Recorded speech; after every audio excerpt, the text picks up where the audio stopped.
자, 우리 오후에 요엘서 말씀을 함께 묵상을 하고 있는데요. 자, 요엘 선지자는요, 메뚜기 떼로 묘사되는 하나님의 징벌. 그렇죠? 그래서 어떤 경우에는 군대를 메뚜기에 비유하기도 하고,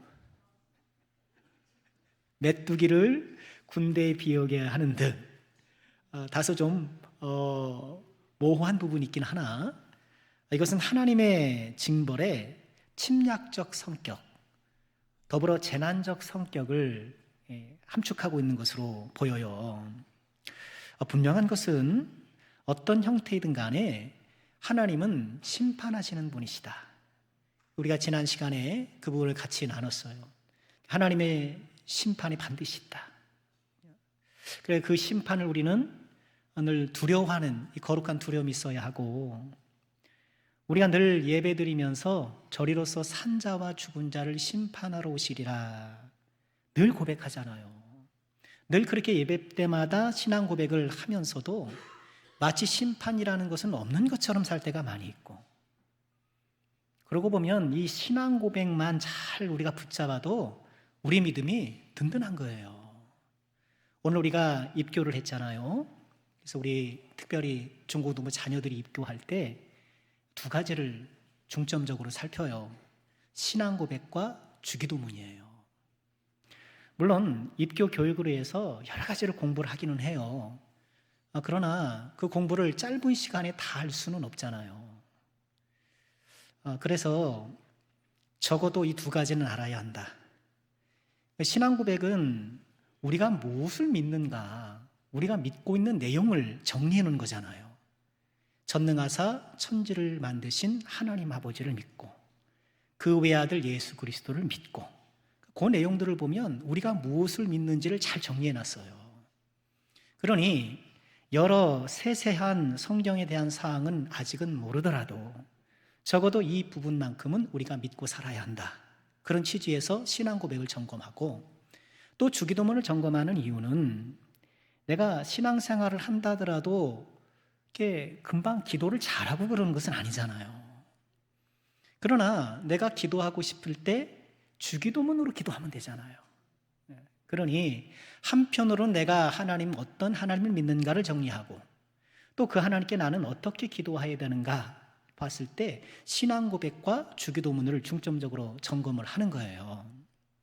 그리고 그것은 다만 우리 입교할 때나 세례 받을 때뿐만이 아니라 우리 다 마찬가지예요. 전능하사 천지를 만드신 하나님 아버지를 내가 믿는다고 얘기를 하지만 내 삶에 그 전능하신 하나님께서 역사하신다고 안 믿어요. 잘 못 믿어요. 신앙 고백은 그렇게 하면서, 신앙 고백의 첫 마디가 전능하신 하나님인데 그 하나님 믿는다고 하지만 내 실상에서 전능하신 하나님 믿지 못하고 하나님의 능력을 의심하고, 그러니 잘 기도 안 하고 그렇게 되는 거예요. 산자와 죽은 자를 심판하러 오신다라고 우리가 늘 고백하면서도 심판이 없는 것처럼 살면은 곤란하더라.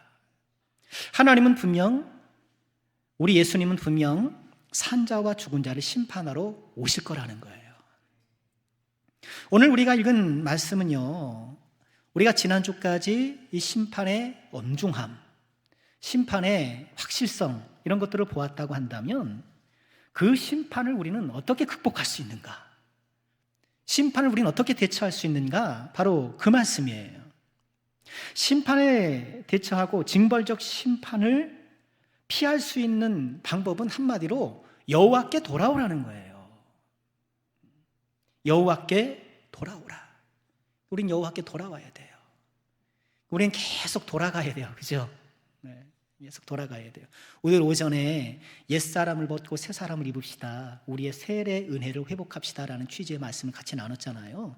우리는 늘 벗어야 되고 늘 입어야 되고, 늘 옛사람을 계속해서 벗어나가고 새사람을 계속해서 입어야 되는 이런 연속된 과제가 우리에게 있는 것이죠. 돌아오는 것도 마찬가지.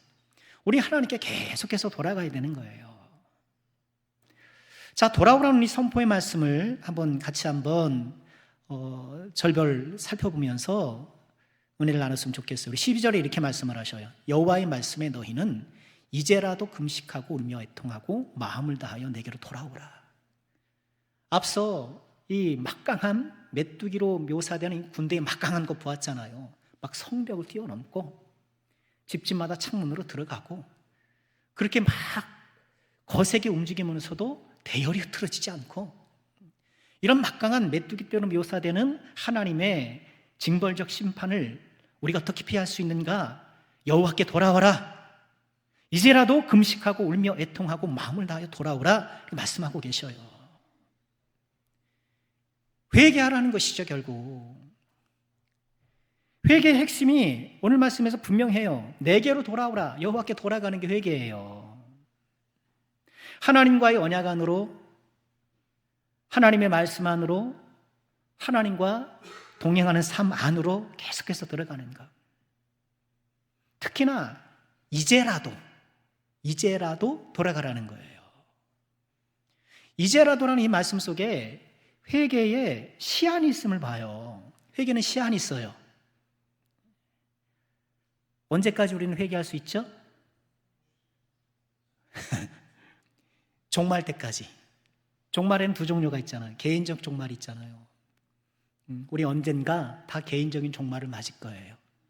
우리 개인적인 종말의 순간까지 우리는 아직 회개의 기회가 있어요. 두 번째는 어떤 종말이에요? 우주적 종말이잖아요. 우주적 종말. 우리 예수님께서 다시 오실 때까지. 예수님께서 다시 오실 때까지 우리는 회개의 기회가 남아있는 거예요. 그런데 문제가 있어요. 우리가 언제 죽을지, 예수님이 언제 오실지 아무도 몰라요. 오늘 우리가 이렇게 함께 모여서 예배 드리는데 다음 주에도 이렇게 예배를 드릴 수 있다라고 자신할 수 있어요? 없어요. 회개의 시한이 있는데 개인적 종말 때까지, 우주적 종말 때까지 시한이 있으나 그 종말을 아무도 알 수 없으니 회개는 언제 해야 돼요? 지금 해야 되는 거예요. 그래서 이제라도, 이제 회개하는 거예요. 그러니 여러분, 회개를 묵히면 안 돼요. 회개를 묵히면 안 돼요. 그럴 수 있잖아요. 내가 회개를 해야 되는데 죄라는 것은 늘 반복성이 있단 말이에요. 어쩌다 짓는 죄는 뭐 내가 이거 실수했고 잘못했고 했으니까 이렇게 좀 떨쳐버리기가 쉬운데 내 삶의 패턴 안으로 들어와 있고 나의 인격 안에 뿌리가 내려져 있는 죄들이 있단 말이에요. 그것들은 쉽사리 떨쳐내기가 쉽지 않단 말이에요. 그러다 보니까 회개를 묵혀요. 다음에 수련회 때 몰아서 하지 뭐 이런 식으로 언젠가 하나님께서 마음 주시겠지 하면서 그 타이밍 기다리고 아니에요. 비록 내가 이런 죄의 반복성에 다시 한번 발목에 걸릴 수 있다 하더라도 그 죄를 깨닫고 회개해야 돼요. 그리고 몸부리쳐 기도해야 되죠. 하나님, 나의 이 인격 깊이 뿌리 내린 이것들, 나의 구습으로 구조적으로 자리 잡은 이 모든 죄악들을 좀 떨쳐낼 수 있는 능력을 주세요라고 기도해야 돼요. 회개는 미루는 것이 아니에요. 그러니 지금 회개해야 되고요. 우리가 항상 주일에 예배드리기 전에 회개 시간을 갖잖아요. 여러분 그 시간을 그저 요식적인 행위로, 요식적인 시간으로 갖지 마시고 정말 깊이 회개하셔야 돼요. 깊이 회개하시고 베드로서 3장 9절에는 주님의 재림을 더디 여기는 어떤 사람들이 주님이 안 오신다라고 그렇게 주장하는 사람들이 있었거든요. 그들을 향해 이렇게 얘기를 해요. 주의 약속은 어떤 이들이 더디다고 생각하는 것 같이 더딘 것이 아니다. 오직 주께서는 너희를 대하여 오래 참으사 아무도 멸망하지 아니하고 다 회개하기에 이르기를 원하시느니라. 기다려주신다는 거예요.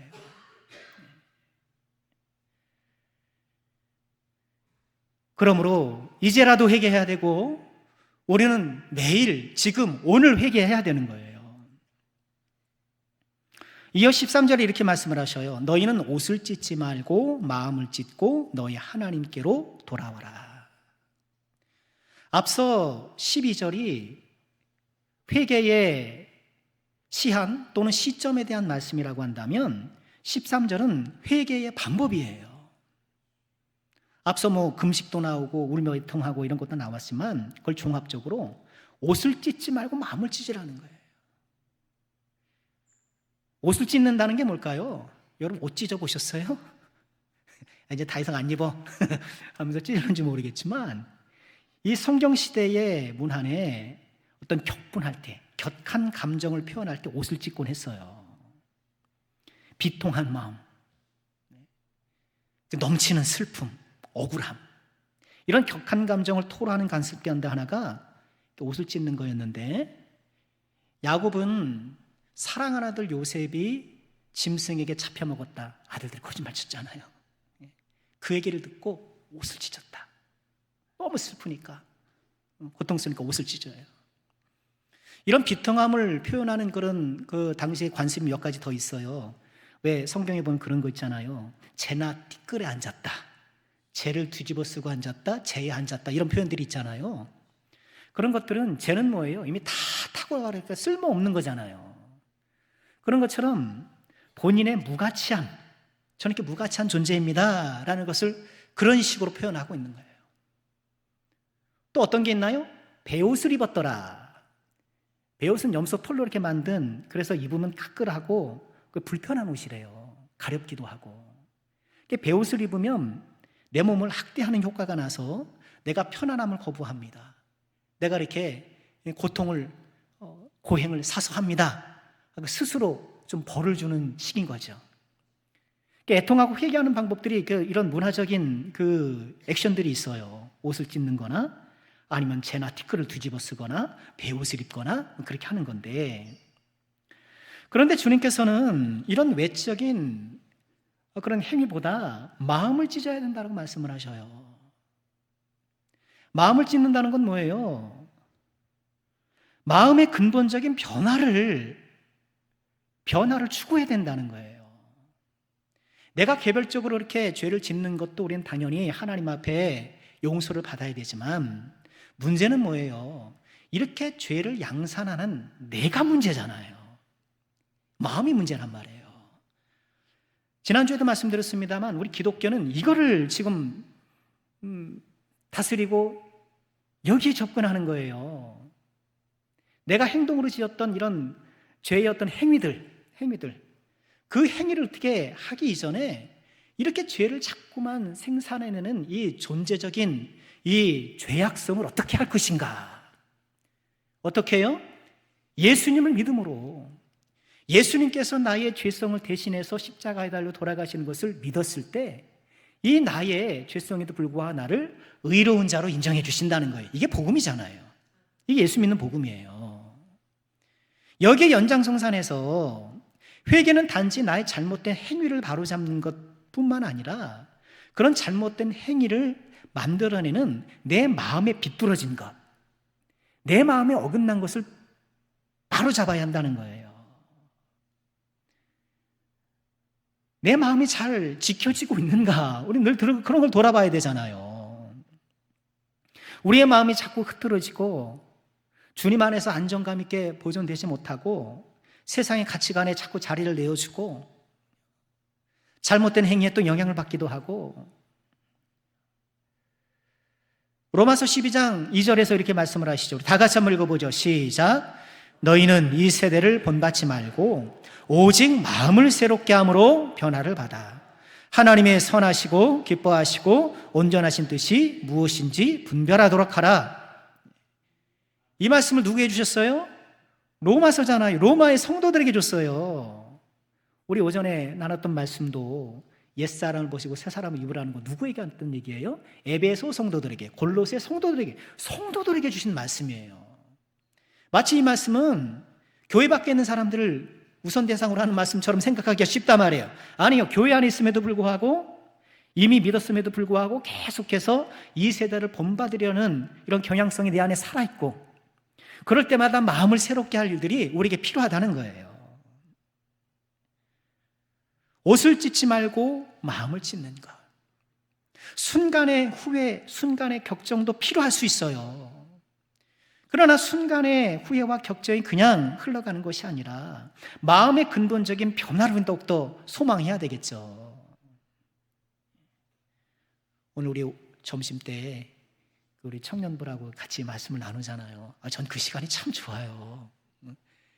우리 자녀들이 이렇게 말씀을 나눌 때 참 너무 좋아요. 와보라 그럴 수는 없고 오늘 오전 말씀 같이 나누면서 서로 궁금한 거 있으면 나눠보자 하는데 어떤 청년이 그런 질문을 했어요. 오전 말씀 가운데 제가 세례받은 친구 얘기를 했었잖아요. 막 눈물 흘리면서 회개받는 그 친구, 세례받은 친구 얘기를 했는데, 네, 그 친구가 어떤 취지의 질문이냐 하면, 그렇게 내가 순간적으로 하나님 앞에 진심을 보여도 하나님은 기뻐하시느냐? 그거예요. 그죠? 순간의 진심.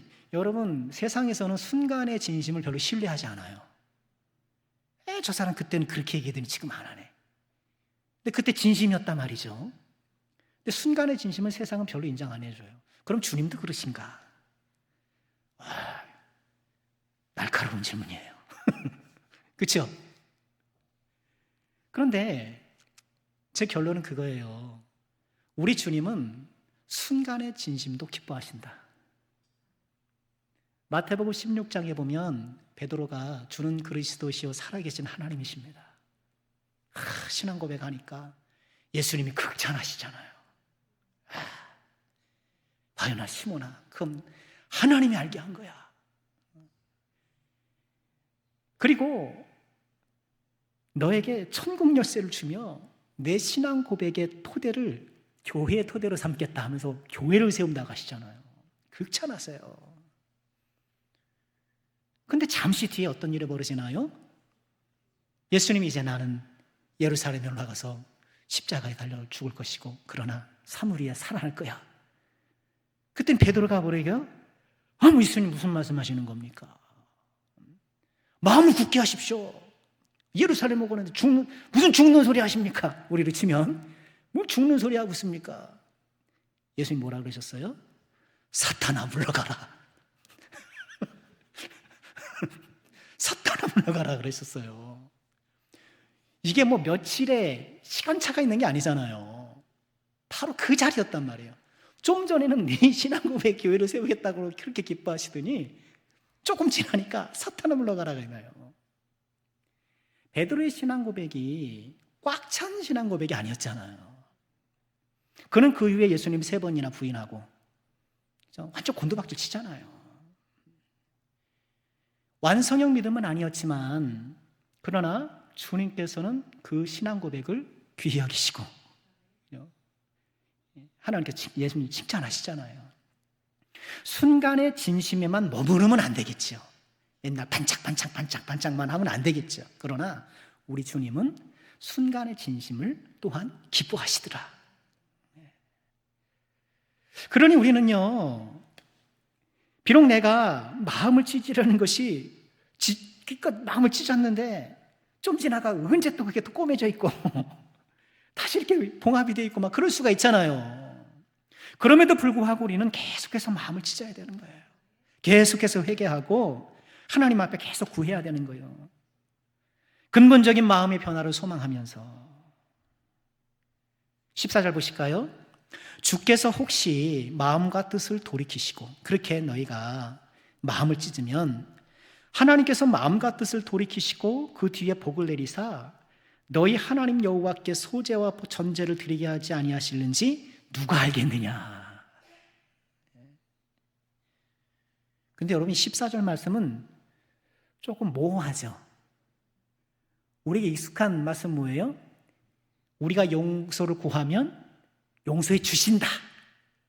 이 말씀은 주께서 혹시가 아니라 주께서 마음과 뜻을 돌이키시고 전제를 드리게 하실 것이다. 이렇게 하면 참 속지나는데 혹시 그러지 않겠느냐 하면서 다소 좀 모호하게 이야기한단 말이에요. 이사야 55장 7절은 그러지 않잖아요. 악인은 그에게를 불의한 자는 그의 생각을 버리고 여호와께 돌아오라. 그리하면 그가 긍휼히 여기시리라. 우리 하나님께로 돌아오라. 그가 너그럽게 용서하시리라. 이사야 말씀과 달리 왜 요엘은 용서의 확실성에 있어서 확실하게 이야기하지 않는가? 그런데 그것은요, 용서의 주권이 하나님께 있기 때문에 그런 거예요. 하나님은 우리가 회개라는 동전을 넣으면 용서라는 물건은 내놓는 자판기가 아니잖아요. 용서하고 말고는 누가 결정해요? 하나님이 결정하는 거예요. 인간의 회개는 하나님의 용서를 좌지우지할 수 없어요. 하나님께 용서해달라고 막 강요할 수 없는 거예요. 그저 마땅히 쏟아부어도 될 그런 진노를 거두시기를 그 하나님의 자비에 호소할 뿐인 것이죠. 그게 진짜 회개죠. 우리 인간관계 속에도 그렇지 않나요? 내가 누군가에게 사과할 일이 있어요. 근데 이 사람이 용서를 안 해. 나도 사과 안 해. 나도 사과 안 해. 그렇지 않나요? 우리 흔히 그러잖아요. 아니 내가 이렇게 좀 진심으로 사과하면 좀 받아주이지, 용서해 주이지. 흔히 그럴 수 있잖아요. 하기야 여러분들이 아무 누구한테 잘못한 일이 없으니 용서를 빌어본 적이 없으니 무슨 얘기인지 모르시죠? 우리 인간관계에서 그럴 수 있단 말이에요. 아니 내가 이렇게 좀 미안하다고 하는데 그럼 이만하면 좀 용서해 줘야 되는 거 아니야? 근데 그게 무슨 사과예요?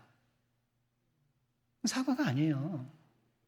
본인이 얼른 그 불편한 마음을 해소하고 싶을 뿐인 것이지. 나의 잘못을 뭔가 이게 불안하고 이렇게 좀 엉켜니 이것들을 빨리 좀 해소하고 싶은 것이지 진실한 뉘우침이 아니에요. 진짜 사과는 뭐예요? 용서하고 안 하고는 그 사람이 할 일이에요. 그죠?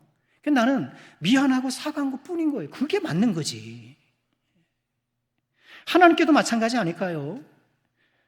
우리가 하나님께 용서를 구한다고 해서 회개한다고 해서 하나님께서 무조건 해주실 것도 아니에요. 그럴 의무가 없는 거예요. 그럼에도 불구하고 하나님께서는 긍휼히 우리에게 약속해 주셔서 너희가 회개하면 언제든지 용서해 준다고 약속해 주셔서 감사할 따름인 거지, 그걸 빌미로 하나님 말씀하신 대로 책임지시오 이래서는 안 된다는 거예요.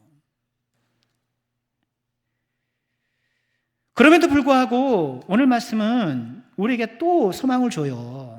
13절 다시 보실까요? 너희는 옷을 찢지 말고 마음을 찢고 너희 하나님 여호와께로 돌아오라. 그러면서 하나님의 성품을 찬양하죠. 그는 은혜로우시며 자비로우시며 노하기를 더디하시며 인애가 크시사 뜻을 돌이켜 재앙을 내리지 아니하신다라고 여기 또 얘기를 해요. 그러니까 요엘 선지자는 임박한 재앙이 얼마나 무서운지, 그러니 그 재앙을 피하려면 하나님께 용서를 구하고 돌아가고 회개해야 되는데 그 회개는 철저한 회개해야 된다고 얘기를 하는 거예요. 하나님께 맡기는 회개해야 된다고 얘기를 하는 거예요. 그러면서도 하나님의 성품을 바라보도록 우리를 인도해요. 은혜로우시며 자비로우시며 노하기를 더디하시며 인애가 크신 분. 이 말씀의 원출처가 출애굽기 34장 6절이거든요. 하나님께서 이스라엘 백성들 앞을 딱 모세 앞을 지나가시면서 자기를 보여주셔요. 이야, 이게 놀라운 일인데요. 여호와께서 그의 앞으로 지나가시며 선포하시되 여호와라 여호와라 자비롭고 은혜롭고 노하기를 더디하시고 인애와 진실이 많은 하나님이시다. 여기에 소망이 있는 거예요. 우리의 용서의 소망은 내가 얼마나 하나님 앞에 불쌍하게 보이도록 그렇게 회개하느냐 있지 않고 하나님의 자비롭고 은혜롭고 노하기를 더디하시고 인애와 진실이 많으신 하나님의 성품에 의지하는 거예요.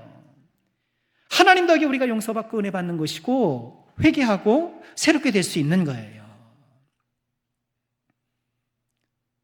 우리 회개를 묵히지 맙시다.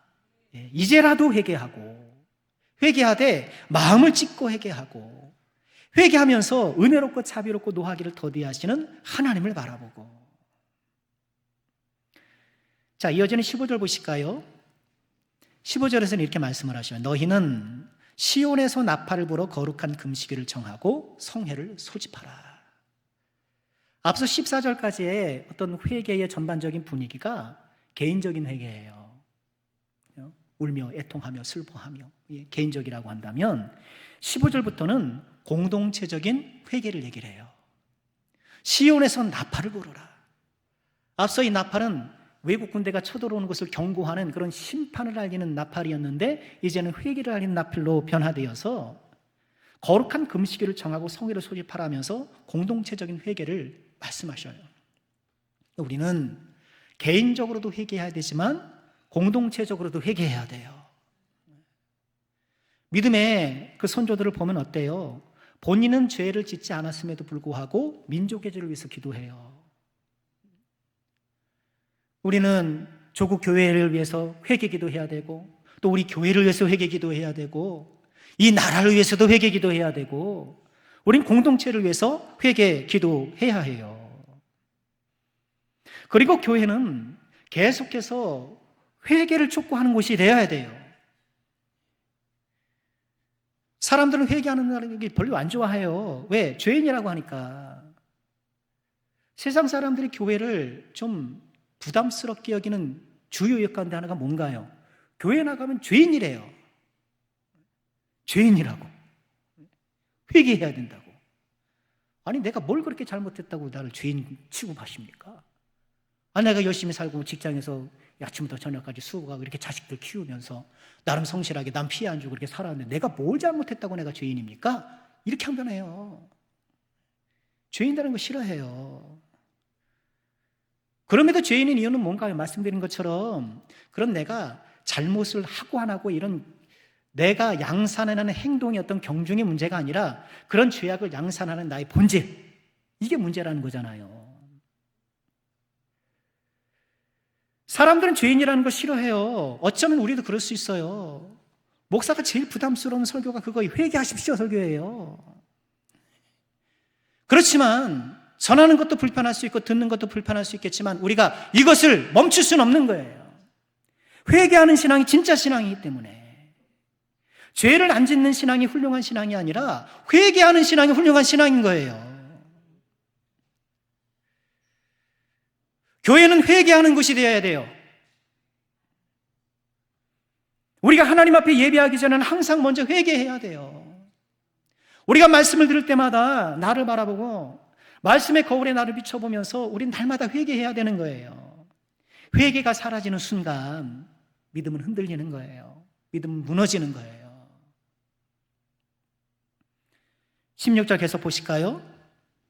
공동체 회개를 촉구하면서 백성을 모아 그 모임을 거룩하게 하고 장로들을 모으며 어린이와 젖 먹는 자를 모으며 신랑을 그 방에서 나오게 하며 신부도 그 신방에서 나오게 하라. 신랑 신부를 거기서 나오게 하라는 게 뭔가요? 아이고 결혼했는데 그죠? 예? 결혼했는데 신방에 있는 것이 당연한데 그게 중요한 게 아니라는 거예요. 더 중요한 게 있다라는 거예요. 우리 일상에 중요하지 않은 것이 어디 있겠습니까? 그러나 더 중요한 게 있다라는 거예요. 회개하는 것, 하나님과의 관계를 회복하는 것이 가장 중요하다는 얘기를 하고 있는 거예요. 장로들을 소환하고 어린이와 젖 먹는 자를 소환을 해요.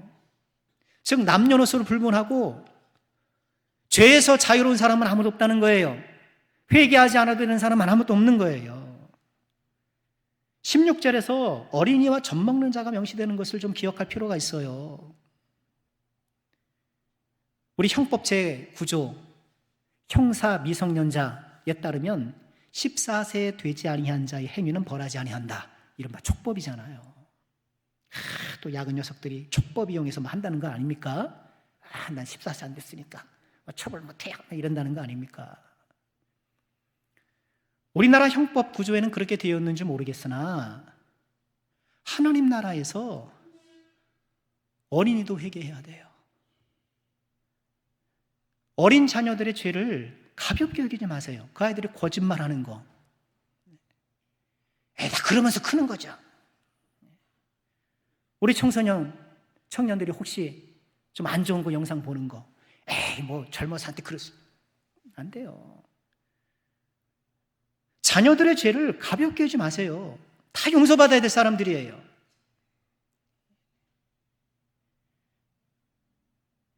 남녀노소를 불문하고 예수님의 피로 용서받지 않아도 되는 사람은 아무도 없어요. 그런데 젖먹이가 나오네. 그죠? 그럼 젖먹이는 어떻게 하면? 젖먹이는 아직 지각 능력이 없는 아이잖아요. 물론 지각 능력이 없는 젖먹이에게 도덕적 책임을 물을 수는 없어요. 그러나 갓 태어난 아이도 하나님의 은혜로만 구원받을 수 있는 것은 분명해요. 왜 여러분 우리 믿음 생활하면서 가끔씩 그런 궁금증이 있잖아요. 영유아가 죽으면 어떻게 되는가? 그죠? 아직 지각 능력이 발달하지 못한 이 어린아이가 그만 생명을 잃었을 때 아이의 구원은 어떻게 되는가? 그런데 그 부분에 있어서 성경이 명확하게 이렇다 저렇다 딱 말씀 안 해주거든요. 우리 개혁주의 신학은요 이렇게 얘기를 해요. 웨스트민스터 신앙고백 10장 3항 3절에 따르면 택함 받은 영유아들은 성령을 통하여 그리스도에 거듭나고 구원을 받는다. 성령은 자신이 기뻐하시는 때와 장소와 방법으로 역사하신다. 영유아들의 어떤 구원에 대해서 택함 받은 유아들은 성령을 통해 그리스도에 거듭나고 구원받는다. 우리랑 똑같아요? 틀려요? 우리랑 똑같아요? 틀려요? 똑같단 말이에요. 똑같단 말이에요. 근데 무슨 차이가 있는 건가요? 아직 이 아이들은 스스로 신앙 고백을 하거나 세례를 받거나 이렇게 하지 못했잖아요. 그래서 신앙 고백을 하지 않았는데 어떻게 구원받을 수 있습니까? 이렇게 이야기할 수 있잖아요. 그런데 이런 영유아들, 미처 지각 능력을 잘하지 못한 영유아들은요, 우선 우리가 신앙 고백을 한다는 거, 신앙 고백을 한다는 것, 또 세례를 받는다라는 것은 이미 성령을 통하여 그리스도에 거듭나고 구원을 받았기 때문에 나오는 거죠. 그렇죠? 구원을 받았기 때문에 나오는 거예요. 내가 신앙 고백을 해서 구원을 받는 게 아니잖아요. 물론 우리가 겉으로 보이긴 하나 우리의 구원 이면에는 이미 하나님께서 우리를 그래서 중생이 먼저예요? 회심이 먼저예요? 중생이 먼저예요. 먼저 우리를 낳아주시고 그 은혜에 따라 회심하는 거란 말이에요. 그런데 영유아들은 신앙 고백과 어떤 세례나 이런 믿음의 표징들이 나타나기 전에 사망하는 거잖아요. 그런데 그렇게 사망한다 하더라도요, 성령을 통하여 그리스도에 거듭나고 구원받고 성령께서 그 신앙 고백과 믿음의 표징들을 대신 해준 거로 강조하는 거예요.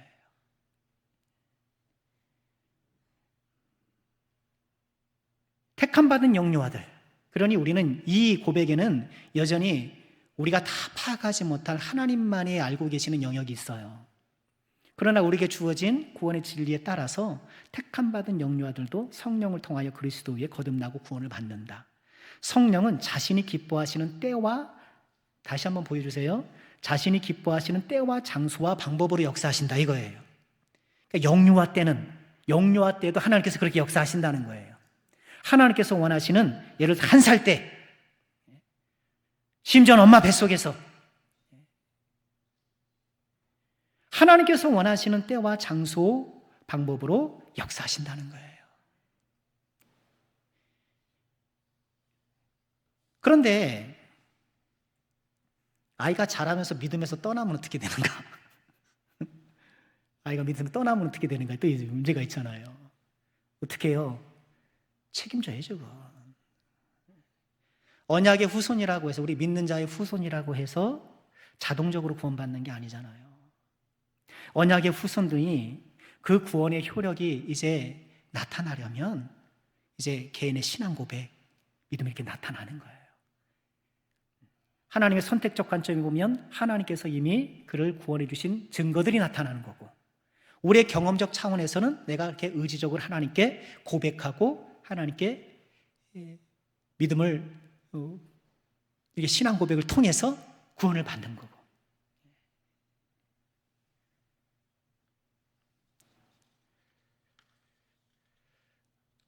자, 마지막 17절 묵상해 볼까요?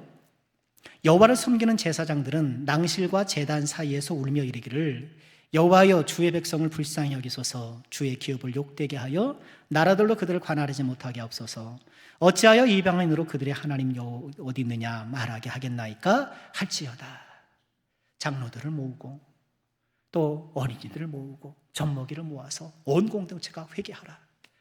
특히 17절에는 제사장들은 뭐 해야 되느냐? 낭실과 제단 사이, 낭실은요 성전으로 들어오는 출입구예요.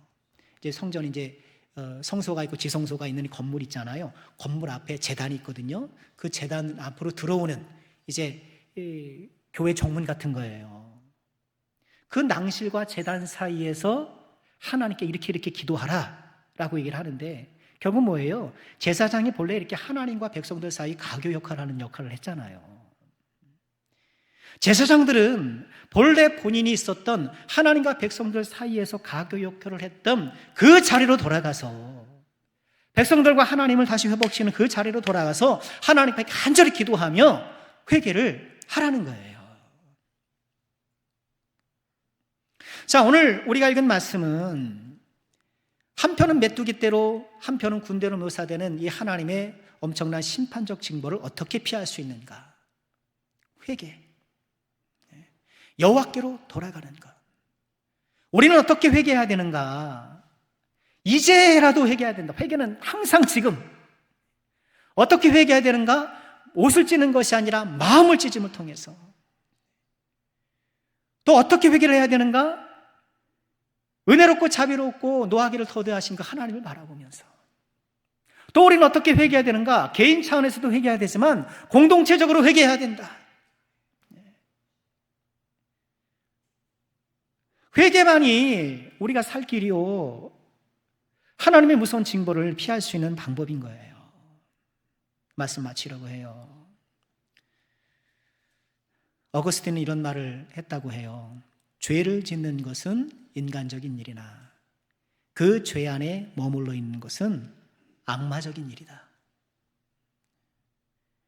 죄를 짓는 것은 굉장히 인간적이라는 거예요. 그렇죠? 죄이니까. 죄인이 죄 짓는데 뭐 그게 이상합니까? 안 되지만 죄인이 죄 짓는 건 어떻게 보면 당연할 수 있다는 거예요. 그런데 그 죄 안에 계속 머물러 있는 것은 악마적이다. 회개하라는 얘기죠.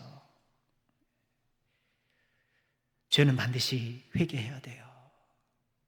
좋은 신앙이란 죄를 안 짓는 것이 아니라 항상 회개하는 신앙이라는 것을 다시 한번 기억하시고 늘 회개하고 회개에 합당한 열매를 통해 하나님과의 거룩한 관계를 맺어가며 믿음 안에 승리하는 저와 여러분들 모두가 되어야 되겠습니다. 이번 한 주간도 주 안에 승리하시기를 주의 이름으로 축원합니다.